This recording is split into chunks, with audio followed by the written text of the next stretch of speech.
सावधान। ळमो अर्हन्ताडं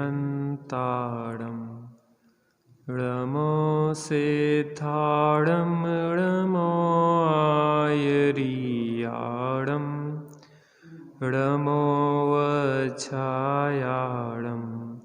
ळमो लोये सवसाहुडम्। मंगलं भगवान वीरो मंगलं गौतमो गणी मंगलं कुंद कुंदाद्यो जैन धर्मोस्तु मंगलम्। सर्वमंगल मांगल्यं सर्वकल्याणकारकं प्रधानं सर्वधर्माणां जैनं जयतु शासनं जैनं जयतु शासनं। जीवमजीवं दव्वं जिणवरवसहेण जैणणे दिट्ठं देविन्दविन्दवन्दं वन्दे तं शवधा शिरसा। आत्मज्ञान ही ज्ञान है शेष सभी अज्ञान। आत्म शांति का मूल है वीतराग विज्ञान वीतराग विज्ञान। एक बार क्या हुआ, एक सिंघनी ने एक बच्चे को जन्म दिया। किसी कारण से वह बच्चा सिंघनी से दूर होके भेड़ों के साथ चला गया। छोटा बच्चा था तो भेड़ में और सिंह में वह अंतर नहीं जानता था, इसलिए चरवाहे ने भी उसको भेड़ समझा और ये समझा कि कुछ अलग प्रकार की भेड़ है, तो भेड़ों के साथ ही उसको हाँकना शुरू कर दिया। कुछ समय व्यतीत हुआ, एक बार चरवाहा अपनी भेड़ों को लेके जंगल में चराने के लिए गया था। अचानक एक सिंह ने उन पे हमला किया, लेकिन सिंह आश्चर्यचकित हुआ जब उसने देखा कि एक सिंह का बच्चा भेड़ों के बीच में उनके साथ घिसर पिसर करके चल रहा है। उसे आश्चर्य हुआ, ये कैसे हो सकता है कि एक सिंह का बच्चा भेड़ों के साथ भेड़ों की तरह रहे। उसने और भेड़ों को तो छोड़ा, सिंह के बच्चे को पकड़ा तो वह सिंह का बच्चा मिमियाने लगा, मुझे छोड़ दो, मैं गलती से आपकी जंगल में आ गया हूँ, आगे से ऐसी गलती नहीं करूँगा। बहुत मिन्नतें मांगने लगा तो सिंह ने समझाया कि तू है कौन। उसने कहा मैं तो भेड़ हूँ और महाराज आज के बाद ऐसी गलती मैं नहीं करूँगा। तो शेर ने उसको समझाया, वो समझ नहीं पाया, तो उसने एक काम किया कि सरोवर के किनारे ले गया। शांत सरोवर था जिसमें कि प्रतिबिंब बन रहा था।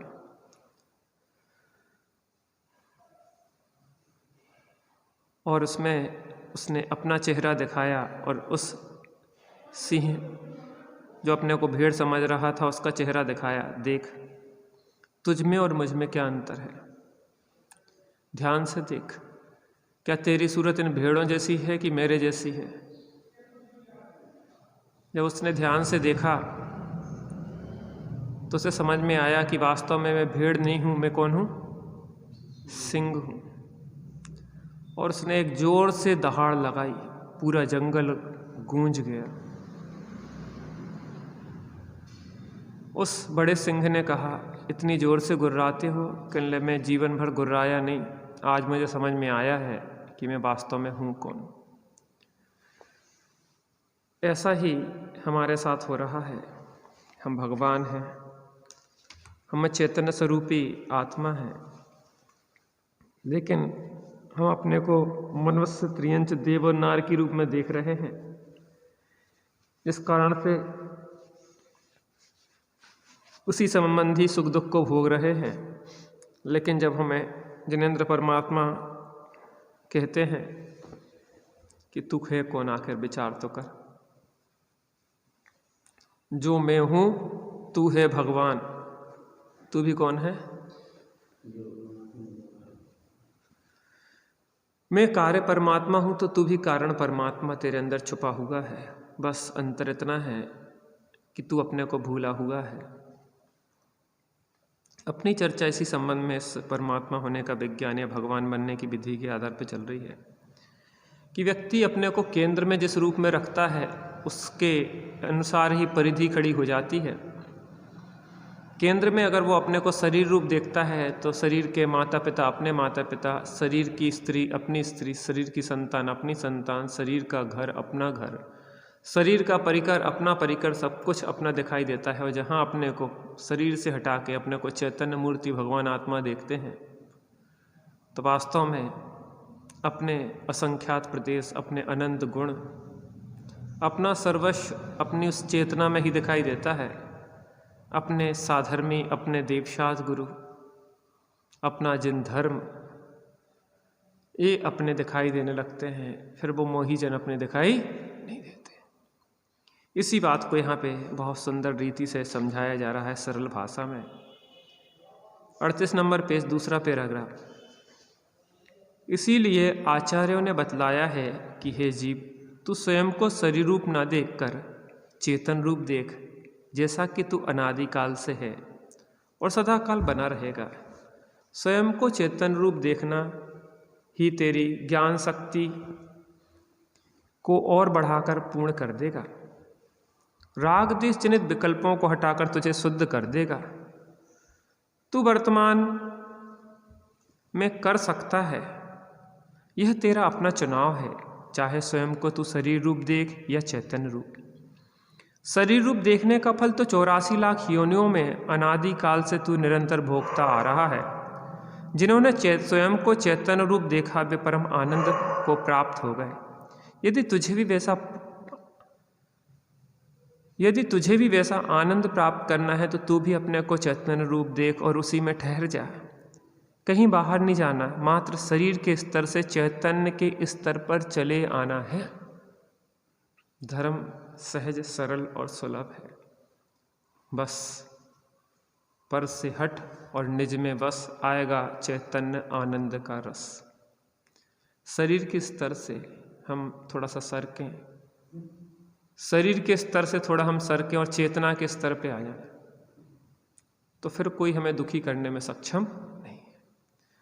और जब तक हम अपने को चेतन रूप नहीं देखेंगे तो कोई सुखी करने में सक्षम नहीं।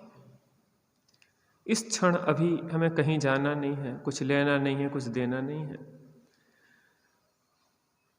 रथकर्ण श्रावकाचार्य जी के दूसरे श्लोक में समंत्र भद्र स्वामी कहते हैं, देशयामी समीचीनम धर्मम कर्म निवर्णनम संसार दुखता शत्वानियो धरती उत्तमे सुखे। जो जीव को चतुर्गति के संसार दुखों से निकालकर उत्तम अविनाशी पंचम गति में धर दे, वह धर्म है। सदासुख दास जी इसकी टीका करते हुए लिखते हैं, बच्चनिका में लिखते हैं कि वह धर्म कहीं मोल नहीं आता कि किसी से खरीद लिया जाए, किसी से कोई भिक्षा नहीं मांगना है, किसी की दया के आधार पे नहीं है, कोई मंदिर में रखा नहीं है, कोई मंडल विधान करना नहीं है, कोई छत्र चमर आदि चढ़ाना नहीं है, पूजन विधान की कोई ज़रूरत नहीं है। वो देवशाद गुरु के भी आश्रित नहीं है, वो आत्मा का स्वभाव है। तो वहाँ क्या कहा कि ये निरर्थक है? नहीं, इनकी सार्थकता है। अगर तू अपने को जान ले तुझे सब साधन तेरे लिए निमित्त भूत कहलाने लग जाएंगे, और अपने को नहीं जाना तो इन्हीं में अटक गया तो वास्तव में इनकी सार्थकता नहीं है। जिस नाव में बैठ के तुझे पार होना था तूने उस नाव से ही राग कर लिया, अब तू पार कब होगा? नाव में बैठना भी है और नाव से उतरना भी है। ऐसे देवशाद गुरु 9 देव जिन मंदिर जाएं प्रतिमा जी के सामने बैठे, लेकिन उनको देखें, उनको देख के अपने में देखें, अपने को देख के अपने स्वरूप में डूब जाएं, तो हमने जिन मंदिर और जिन प्रतिमा और जिन देवशास्त्र गुरु का लाभ लिया, और नहीं लिया, अगर ऐसा नहीं किया तो सार्थकता नहीं हुई। इसलिए इन सब सदनिमित्तों का जो उपयोगिता है, उस उपयोगिता अगर उसका प्रयोग नहीं किया, उस लक्ष्य उस मंजिल तक नहीं पहुँचे, तो वास्तव में इनकी सार्थकता नहीं हुई। तभी द्रव्यान योग उसका निषेध करता है कि भाई साहब ऐसे जिन मंदिर जाने से कुछ नहीं रहता, लगा हुआ है। प्रतिमाएं घिस गई लेकिन तेरी मिथ्या मान्यता नहीं घिसी। तूने इतना प्रक्षाल किया, इतना अभिषेक किया कि प्रतिमाएं तो घुर गई और घिस गई, लेकिन तेरी मिथ्या मान्यता वहीं की वहीं पुष्ट बनी रही। तब इनका निषेध किया जाता है कि मंदिर और मूर्तियों में धर्म नहीं है। इसका मतलब ये नहीं समझना कि मंदिर और मूर्तियों का निषेध है, क्योंकि इनका निषेध करेगा तो कुगुरु कुदेव कुधर्म के पास जाएगा। कुगुरु कुदेव कुधर्म को तो सबसे पहले छोड़ना है, और जीव सद आयतनों को, देवशास्त्र गुरु को, मंदिर जिन प्रतिमाओं को छोड़ देता है, कुगुरु कुदेव कुधर्म के चक्कर लगाने लग जाता है, तो वहाँ क्या धर्म रखा है, वहाँ तो और दूर हो जाओगे तुम। जब सद आयतन ही तुम्हें पार नहीं लगा सकते, तो कुआयतन तुम्हें पार लगाने की जगह वो तो उपल नाव है, पत्थर की नाव की तरह है। ते कुगुरु जन्म जल उपल नाव, वो पत्थर की नाव की तरह है, वो तो और डुबोने वाले हैं। लेकिन इन देवशास्त्र गुरु नौ देवों को माध्यम बना के तू अगर अपना कल्याण करे, तो इन पे आरोपण आता है कि इनने हमें तार दिया, सुखी कर दिया। इसलिए भगवान को तारणहारा भी कहते हैं, क्योंकि तारने में निमित्त होते हैं। वो तारते नहीं है, लेकिन जो तरते हैं उनके बिना तरते नहीं हैं, और वो तारते भी। तरण तारण जिहाज, तारण तरण जहाज, जहाज के समान तारते हैं, लेकिन जहाज में ना बैठे तो कैसे तैरे। तो बस करना कुछ नहीं है, अपनी चेतना, अपने को शरीर के स्तर से चेतना के स्तर पर स्थापित करना है। एक क्षण में समस्त दुखों का अभाव हो जाएगा और भी सुखी हो जाएंगे। लेकिन अगर अपने को शरीर रूप देखते रहेंगे तो वास्तव में जीवन में कभी सुखी हम होने वाले नहीं।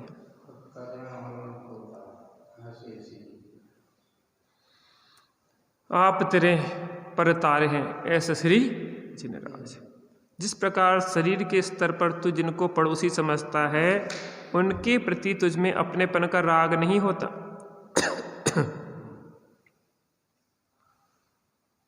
उसी प्रकार चैतन्य के स्तर पर आते ही स्त्री पुत्रादिक धन संपत्ति आदि और शरीर, ये सभी पड़ोसियों के समान ही दिखाई देने लगेंगे।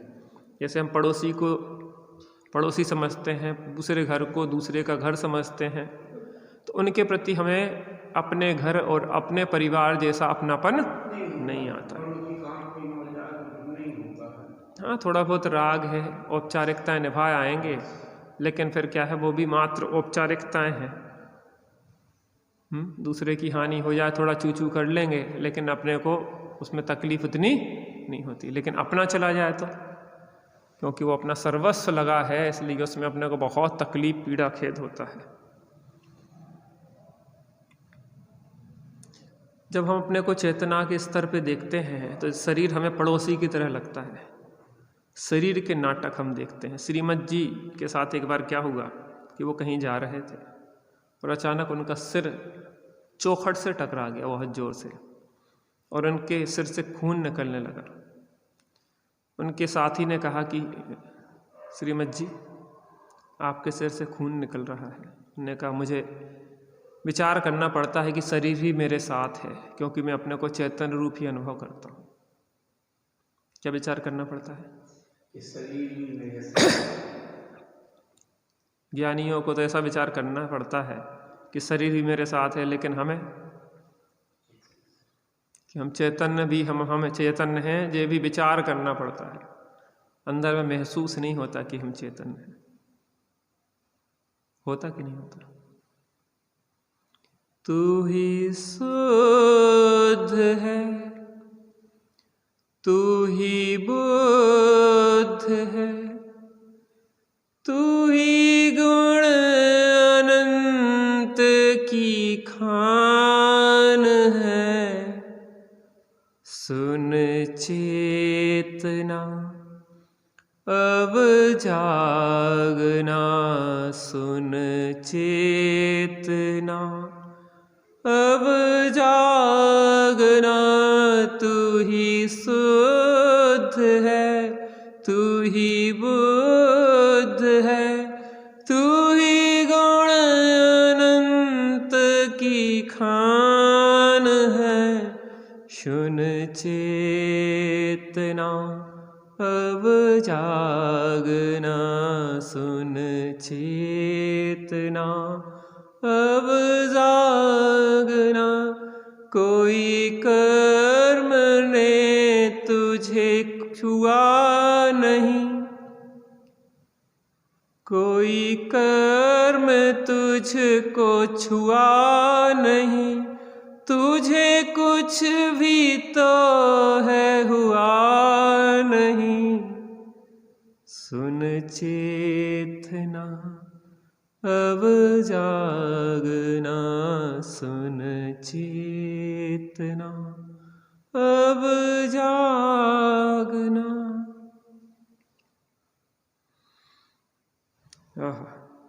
जिस प्रकार शरीर के स्तर पर तू जिनको पड़ोसी समझता है उनके प्रति तुझ में अपनेपन का राग नहीं होता, उसी प्रकार चैतन्य के स्तर पर आते ही स्त्री पुत्रादिक धन संपत्ति आदि और शरीर ये सभी पड़ोसियों के समान ही दिखाई देने लगते हैं।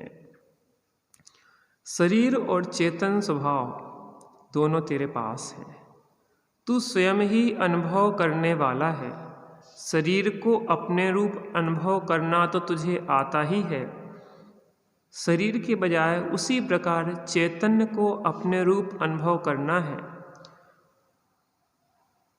देखो, हम चैतन्य हैं, अनादि काल से शरीर को निज रूप अनुभव करना तो हमने सीखा है, लेकिन शरीर से भिन्न में एक चेतना हूँ, इस रूप अनुभव करना मैंने नहीं जाना। बस अनुभव करने वाला मैं हूँ। मैं अगर अपने को शरीर से भिन्न चेतन रूप अनुभव करूँ तो कोई रोकने वाला नहीं। अभी करना चाहूँ तो अभी कर सकता हूँ। जब श्रीमद जी के प्राण जाने लगे तो अंत समय में कहने लगे भाई से, मनसुख माँ का ध्यान रखना, भाई की सुगति होगी तो चिंता मत करना। जब आदमी अपने को शरीर से इतना भिन्न देखने लगता है तो निश्चिंत हो जाता है। सुगति, वास्तविक सुगति तो पंचम गति है, लेकिन जब तक पंचम गति नहीं होती थोड़े समय का मेहमान रहता है यहाँ पे जीव। और अच्छे प्रकृति भी उसको अच्छी जगह पे मेहमानी करवाती है। जैसे मेहमानों को अपन बहुत प्रेम से, आत्मीयता से, बड़े सम्मान से रखते हैं, ऐसे ही प्रकृति भी जो सम्यक दृष्टि है, मेहमान है इस जगत के, अब माने बड़े प्रेम से रखती है, बड़ा आदर सत्कार करती है और बड़ी सम्मान के साथ विदाई करती है। लेकिन जो अज्ञान अवस्था में अपने को शरीर रूप जानते मानते हैं, अनुभव करते हैं, उनसे प्रकृति जबरदस्ती छीनती है व्यवस्थाएं और खोटी जगहों पे जाना पड़ता है उनको, क्योंकि आसक्ति में पाप होते हैं। जबरदस्ती का अतिक्रमण करना चाहता है और अतिक्रमण बनता है नहीं, पर अपने रूप होता नहीं है। अपनी चेतना ही अपने रूप होती है।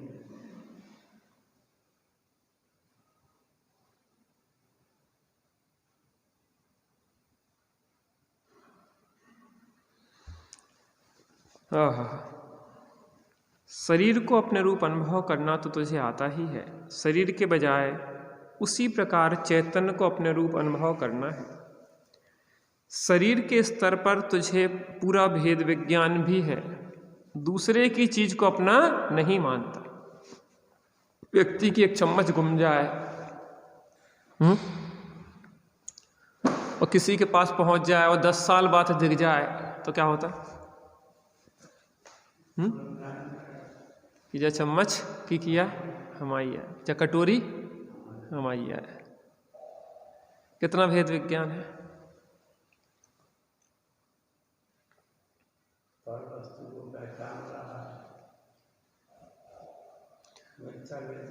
अपने मल मूत्र के प्रति भी राग होता है। नाक का मैल निकाल निकाल के गोलियां बनाता रहता है। कैसा राग है शरीर के प्रति।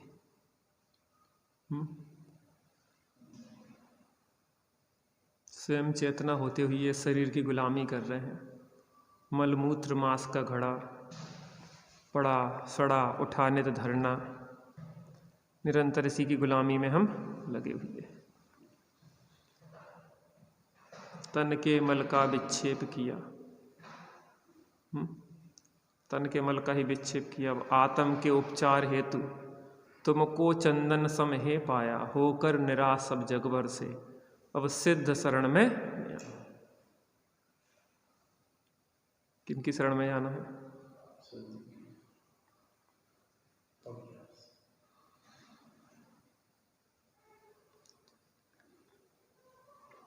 शरीर के स्तर पर तो तुझे पूरा भेद विज्ञान भी है, दूसरे की चीज को अपनी नहीं मानता। वैसे ही भेद ज्ञान चेतन के स्तर पर करना है, यह केवल तुझ पर ही निर्भर है। उस भेद ज्ञान पूर्वक मात्र स्वयं में रह जाना है, बस परमानंद को प्राप्त हो जाएगा। किसमें रह जाना?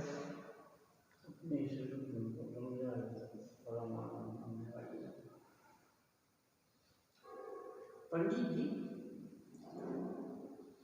मोक्ष में सुख है क्योंकि जो पर्याय रहित है। पर्याय तो होती है, अवस्था तो कोई ना कोई द्रव्य की होती है, बिना द्रव्य अवस्था के रहता नहीं है। लेकिन शुद्ध अवस्था होती है मात्र चेतना की, शरीर आदि नहीं है वहाँ।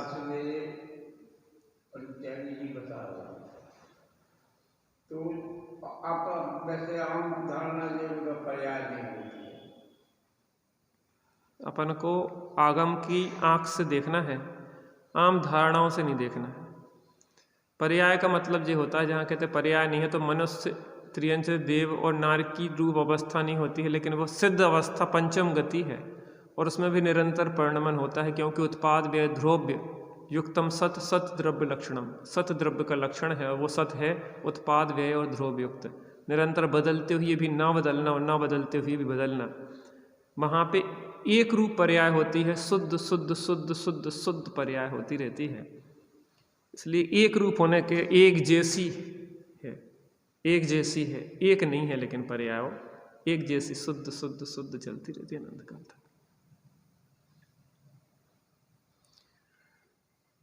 तो उस भेद विज्ञान करके बस अपने में रम जाना है, अपने में जम जाना है, अपने में समा जाना है, अपनी उस चेतना में।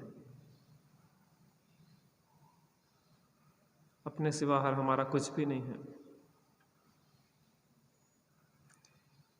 अपने में सर्वस्व है अपना, पर द्रव्यों में लेस नहीं।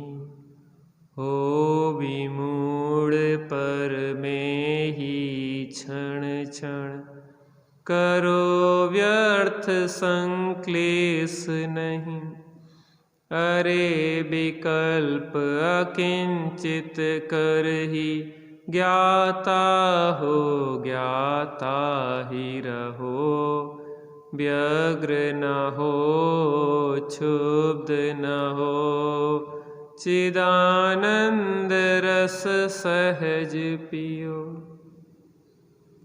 अंतर दृष्टि से देखो नित, परमानंद में आत्मा। स्वयं शुद्ध चैतन्य निरामय, शुद्ध बुद्ध परमात्मा। आकुलता का काम नहीं फिर, ज्ञानानंद का वेदन हो। व्यग्र न हो क्षुब्ध न हो, चिदानंद रस सहज पियो।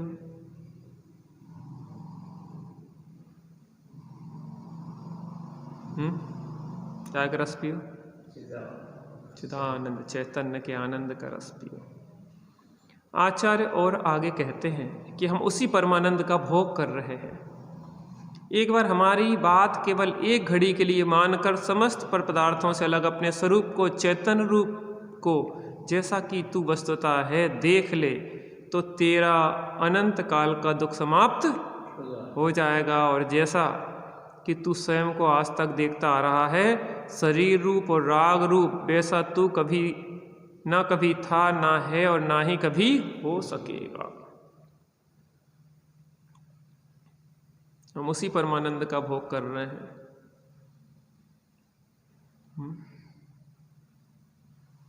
जो भगवान परमानंद का भोग कर रहे हैं वही भोग तुम्हें कराना चाह रहे हैं।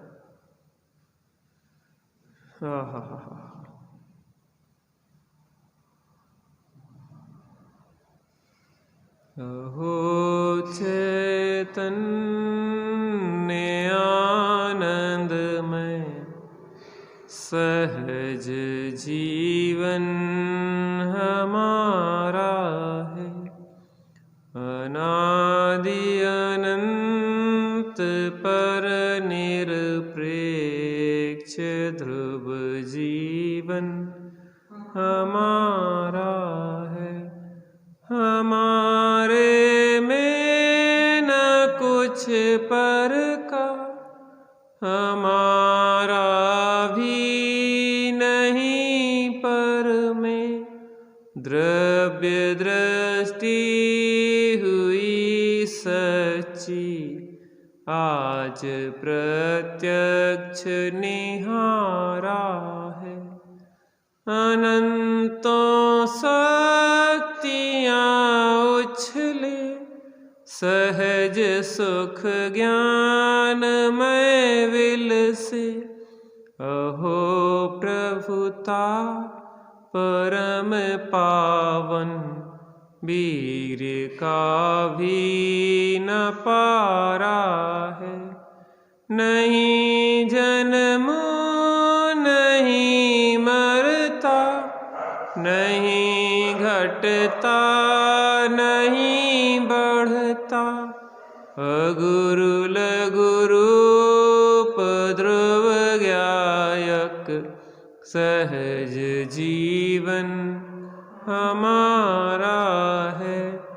विनाशी वाह जीवन की, आज ममता तजी झूठी, रहे चाहे अभी जाए, सहज जीवन हमारा। कौन सा जीवन? चैतन्य आनंदमय सहज जीवन हमारा है, अनादि अनंत पर निरपेक्ष ध्रुव जीवन हमारा। भगवान कह रहे हैं कि हम उसी का भोग कर रहे हैं, उसी परमानंद का भोग कर रहे हो, तुम्हें भी भोग करने के लिए बुला रहे हैं। सुख शांत रस से लवालब यह ज्ञान सागर आत्मा, विभ्रम की चादर हटा सर्वांग प्रगट आत्मा। इस लोक के सब भवजन एक साथ नहाइए, इसमें मगन हो जाइए, इसमें मगन। सुख शांत रस से लवालब भरा हुआ ये चैतन्य स्वरूपी आत्मा है। विभ्रम की चादर हटा, बस भ्रम की चादर हटा तो दिखाई दे जाए तेरे को। सामने असीम समुद्र हो तो भी एक आड़ी चादर डली हो तो दिखाई नहीं देता, और भ्रम की चादर हटी असीम समुद्र लहराता हुआ दिखाई देता है। चैतन्य सागर के सामने भ्रम की चादर है। भ्रम रोग हर जिनके बचन, मुख चंद्र ते अमृत झरे। भगवान के वचन कैसे हैं? भ्रम रोग हर जिनके वचन, हमारे कुछ नहीं करते, बस भ्रम रोग को हर लेते।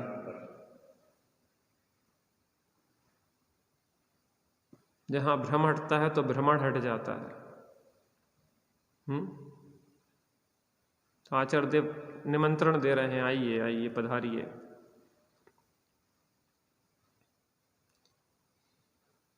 शिव द्वारे अरहंत खड़े हैं, सिद्ध बुलाते भीतर आओ। सकचाहट अघाती की छोड़ो, अपने पावन चरण बढ़ाओ। मुक्ति वधु बर माल लिए है, तोरण द्वार सजे जगती की। पूर्ण शुद्धता तुम्हें मिली है, दर्शन ज्ञानमयी विशुद्धि की। निसंकोच बढ़े तब अरिहंत, प्रभु अरंत लोकाग्र शिखर पर। मुक्ति बधु सिंहासन पाया, हुए स्वयं को ही स्वमुक्ति वर। सप्त सुरों में इंद्र सुरों ने गाए, गीत धवल अवनी पर। झूम उठा गगनांतर सरसर।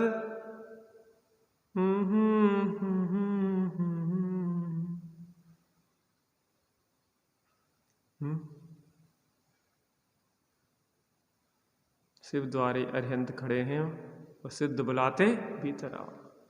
सिद्ध भगवान कह रहे हैं कि अब भीतर आ जाओ, अघाती के सकचाहट छोड़ो और अपने पावन कदम बढ़ाओ।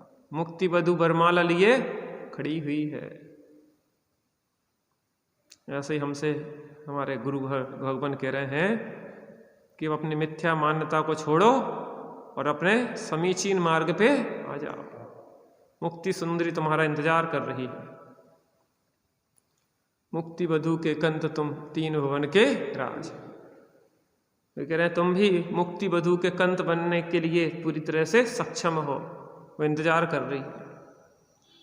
चेतो चेतन निज में आओ, अंतरात्मा बुला रही है। जग में अपना कोई नहीं है, मैं खुद आनंदमयी हूँ।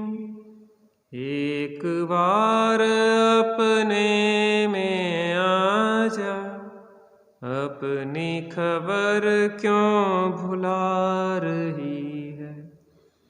चेतो चेतन निज में आओ, अंतरात्मा बुला रही।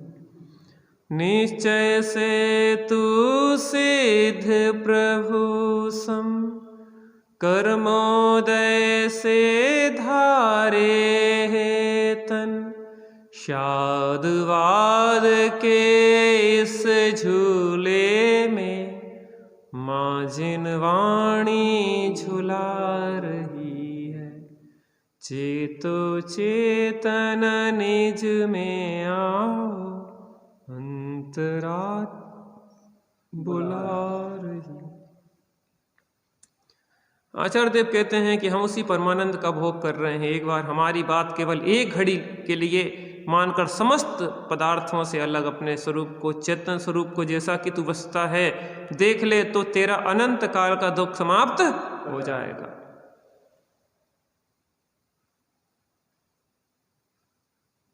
करना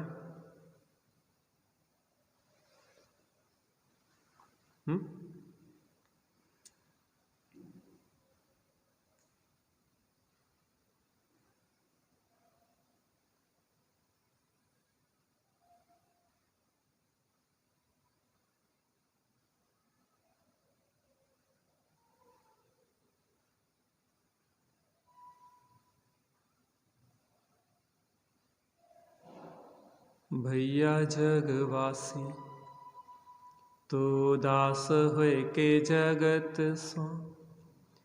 एक 6 महीना उपदेश मेरो मान ले, और संकल्प विकल्प के विकार तजे।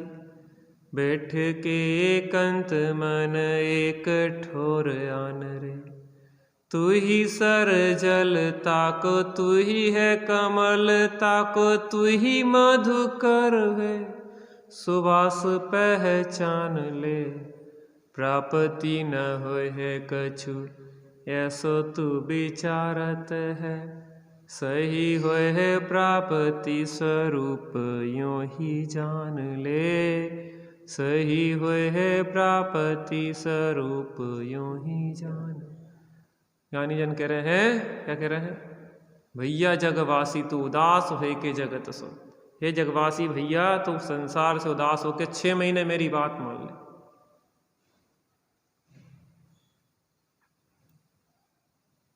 और संकल्प विकल्प के विकार था, संकल्प विकल्प के विकार को छोड़कर बैठ के एकांत मन एक ठोर आने में।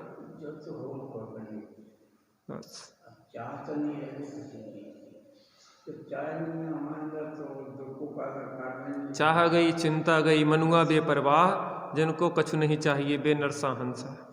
चाहे तो किसी वस्तु की नहीं है, जो है तो पूर्ण है। यदि मोक्ष की है कामना तो जीव नृप को जानिए। जीव नृप को जान, बाहर की चाह नहीं है, अच्छी बात है, अंदर में स्वरूप की चाह होना चाहिए। प्रभु जी अब ना भटकेंगे संसार में, अब अपनी हो अब अपनी खबर हमें हो गई। भूल रहे थे निज वैभव को, पर को अपना माना। विष सम पंचेंद्रिय विषयों में ही सुख हमने माना। पर से बिन लखूं निज चेतन हो, पर से भिन्न लखूं निज चेतन, मुक्ति निश्चित होगी। प्रभु जी अब ना भटकेंगे संसार में, अब अपनी हो अब अपनी खबर हमें हो गई। आचार्य देव कहते 6 महीने संसार से उदास होके 6 महीना उपदेश मेरो मान ले। तू ही सरवर, तू ही सरोवर है, तू ही सरवरता को, तू ही है कमल, तू उसका कमल है, तू ही मधुकर, तू ही उसका भौरा है। वह सुवास पहचान ले, अपनी ही सुवास को, अपने चैतन्य दल कमल की सुवास को ले। है पर्याय तू अपने द्रव्य स्वभाव का वेदन कर, शुद्ध स्वभाव का वेदन कर। प्राप्ति ना होए है कछु ऐसो तू विचार है, तुझे लगता है कि प्राप्ति नहीं होगी? सही होए है प्राप्ति स्वरूप यूं ही जान रहे। ऐसा ही स्वरूप है, जिनेन्द्र परमात्मा ने यह स्वरूप बताया है, प्राप्ति होगी होगी और अवश्य होगी। भगवान बनना हमारा जन्म सिद्ध अधिकार है और हम उसको लेके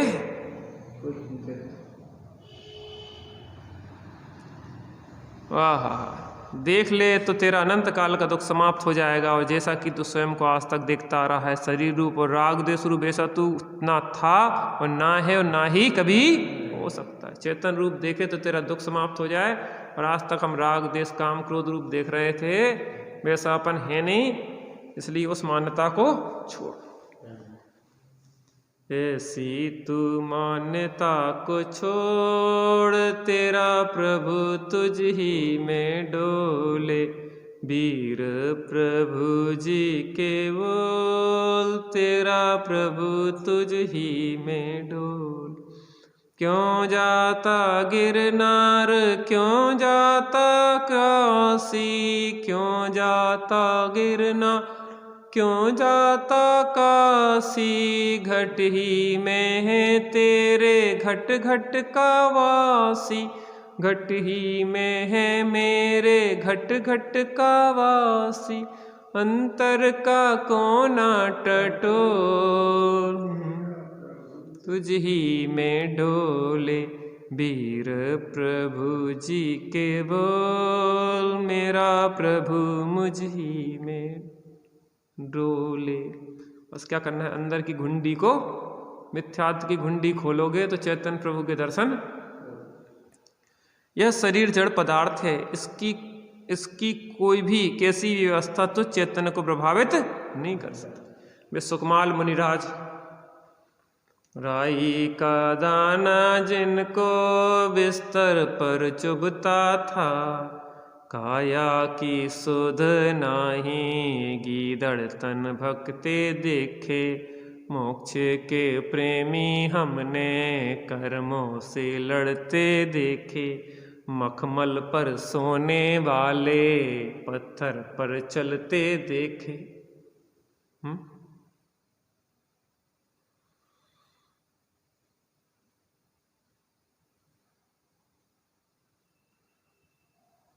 अर्जुन और भीम जिनके बल का ना पार पाया, काया की सुध नाही, अग्नि में जलते देखे। मोक्ष के प्रेमी हमने, कर्मों से लड़ते देखे। जब दृष्टि पलटती है तो सृष्टि पलट जाती है। वो सुकमाल जिन्हें राई का दाना कई बिस्तरों के नीचे का भी चुभता था, धूप में निकल नहीं पाते थे, रत्नों का प्रकाश में रहते थे, क्योंकि चकाचौंध से उनकी आंखों में आंसू आ जाते थे।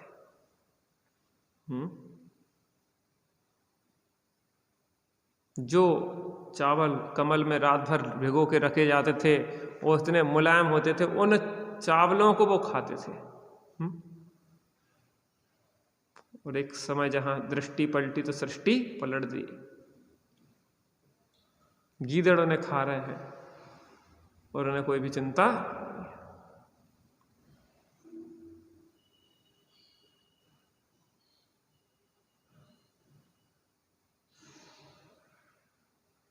या तो तन में अपनापन होगा या चेतन में।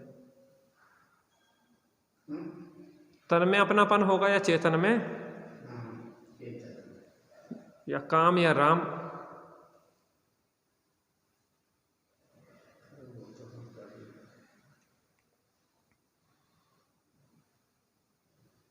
यह शरीर जड़ पदार्थ है, इसकी कोई भी कैसी भी अवस्था तो इस चेतन को प्रभावित नहीं कर सकती। इसके नाश से भी तेरा नाश नहीं हो सकता। इसका तो महत्व भी तब तक है जब तक तू इसमें ठहरा हुआ है, अन्यथा लोग इसको छुएंगे भी नहीं, इसे जला देंगे। इसकी कोई कीमत नहीं है। जब तक तू है तो यह जीव कहलाता है, चेतना कहलाता है, और जहाँ से तू निकला और जो मट्टी है। क्या तन मांझना रे, क्या तन धोबना रे, एक दिन मिट्टी में मिल जाना। मिट्टी ओढ़न मिट्टी बिछावन, मिट्टी का सिरहाना।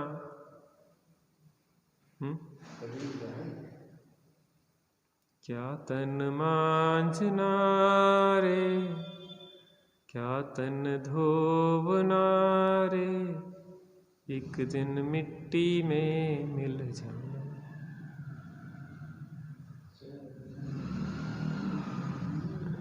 इसमें जो चमक है ना वो मेरे से है। इसकी जो चमक है वो मेरे से है, इसका सौंदर्य है वो मेरे से है। मैं निकल जाऊं तो ये कुछ नहीं है, ये मिट्टी मिट्टी में, मैं इस मिट्टी में लगा हुआ हूँ। मिट्टी को संभालने में, सुधारने में, मिट्टी के सब कुछ करने में।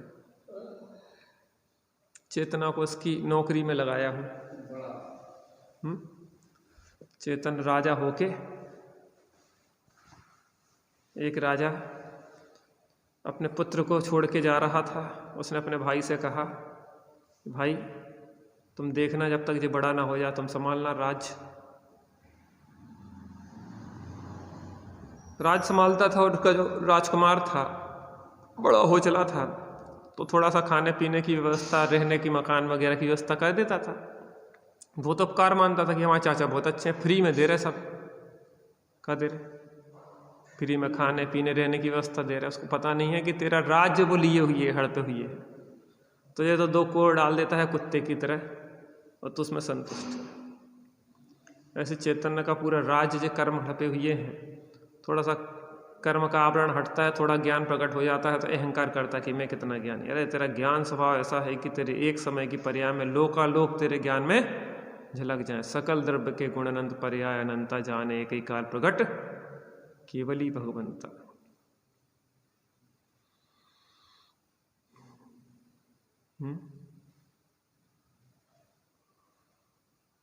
और हम दर दर के भिखारी बने फिर रहे हैं। कर्म का उपकार मान रहे भैया कर्म ने कि तुमने दे दो, कर्म ने नहीं दे दो, कर्म ने तो तुम्हारे स्वभाव को आच्छादित कर दिया।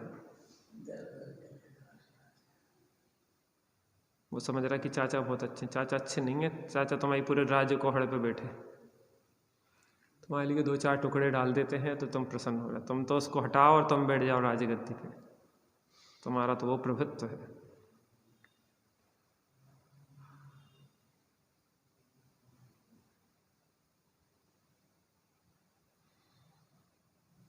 अतः उस आत्मा का अनुभव जरूरी है, बाकी सब मजबूरी है। आत्मानुभव के बिना धिक धिक जीवन समकित बिना, अपने को जाने बिना क्या जीवन।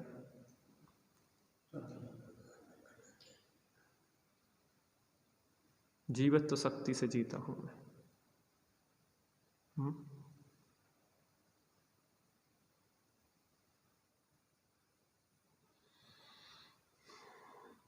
पर्याय रूप से विचार करें तो आत्मा स्वभाव से ज्ञाता है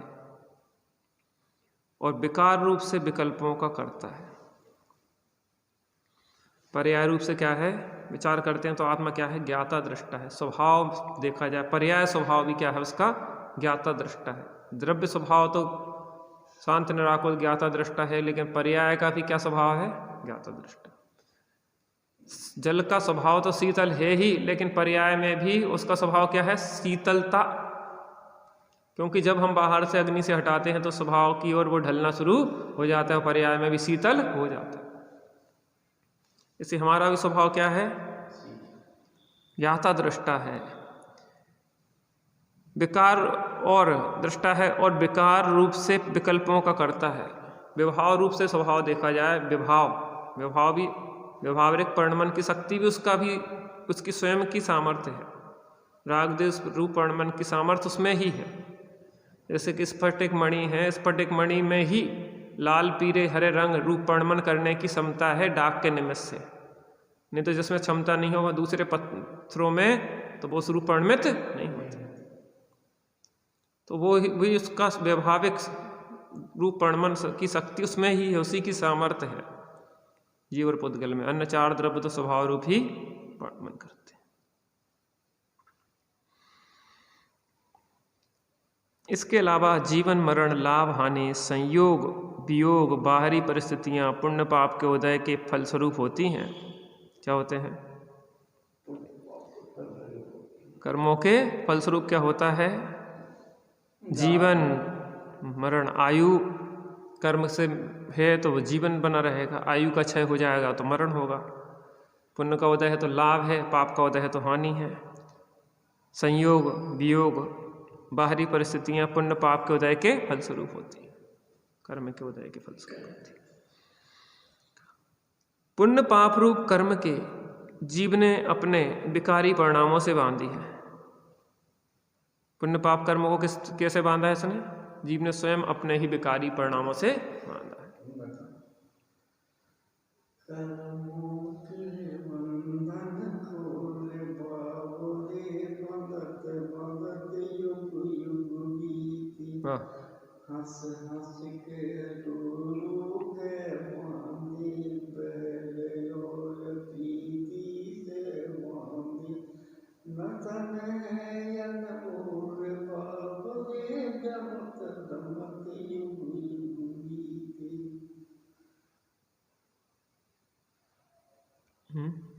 युग युग बीत गए इसके भ्रमते भ्रमते, कर्म बांधे हंस हंस के और रो रो के फिर भोगता है।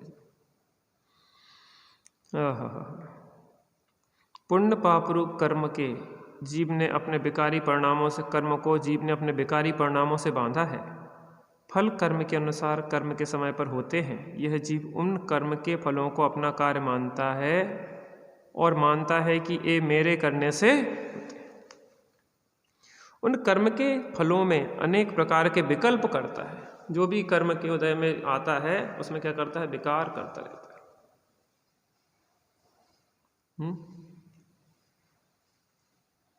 उसमें जुड़ता है कर्म का फल में, असाता के उदय में दुखी होता है, साता के उदय में सुखी होता है, फिर कर्म मानता है, हंस हंस के बांधता है और रो रो के भोगता है। उन कर्म के फलों में अनेक प्रकार के विकल्प करता है। कर्म फल को अपने रूप अनुभव करता है, उसमें इष्ट अनिष्ट की का विकल्प करता है। जो भी कर्म का फल होता है उसमें किसी में इष्ट और किस में अनिष्ट। इष्ट अनिष्ट ना कोई जग में, व्यर्थ कल्पना झूठी है। और उन विकल्पों को उठाकर आप ही को दुखी सुखी बना लेता है। वो विकल्प उठाता है और स्वयं ही दुखी सुखी होता रहता है, परंतु मानता यह रहता है कि मैं कर्म के फल में दुखी सुखी हूँ, जबकि दुखी सुखी हुआ है अपने अज्ञान के कारण हुए विकल्पों से। किसके कारण से हुआ है? अज्ञान के कारण से हुए विकल्पों से दुखी सुखी हुआ है और मानता है कि कर्म ने मुझे दुखी सुखी। एक मिल दुष्ट घनेरे कियो बहुत बेहाल, सुनिए साहिब मेरे। दुष्टन देव निकाल, साधन को रख लीजिए, दिन में भी उधर जाके ढील ना कीजिए। मैं विनय करता हूँ, ढील ना करो, इन दुष्टों को निकाल दो, निकाल का दो। तुम खुद पग बुला रहे हो, मेहमान बना के खातिरदारी कर रहे हो, कह रहे क्यों नहीं हटा दो। ज्ञाता दृष्टा रहे तो कर्म का फल होते हुए भी दुखी सुखी ना हो, वही वास्तविक सुख है। कर्म के फल को सुख दुख का कारण मानता है, इसलिए उनको ठीक करने की चेष्टा करता है जो उनके अधीन नहीं है। अपने को ठीक करने की चेष्टा नहीं करता जो अपने अधीन। बदलाव कहाँ करता? बाहर। कर्म के उदय में परिस्थितियों को बदलना चाहते हैं, लेकिन मना स्थिति को बदलना नहीं चाहते।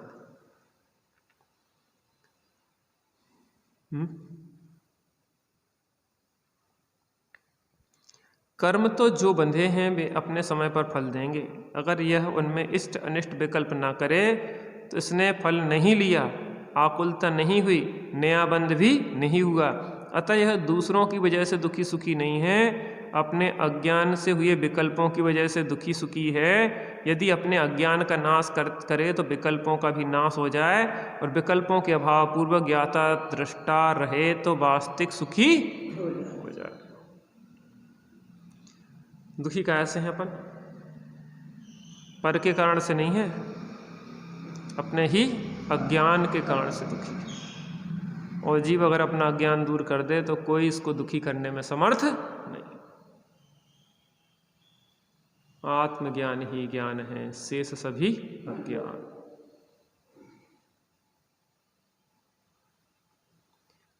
आत्म राम आत्म राम आत्म राम आत्म राम, तू ही है ज्ञाता दृष्टा, तू ही है, तू ही है ज्ञाता दृष्टा, तू ही है, तू ही है सुख निधान।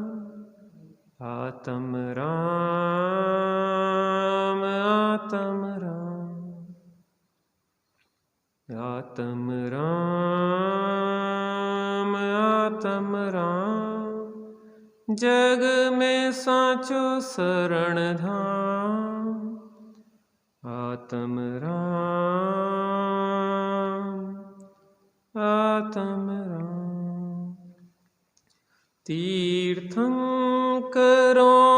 के विरह में जिन वचन दिग्दर्शन करें, निरपेक्ष सत चैतन्य को सापेक्ष बन विधिवत कहे। स्वाधीन शिव मग सुखद भवि अनुचरण का खुद अनुभवें, हर सोलसित मन बचन तन से मात श्री को फिरना।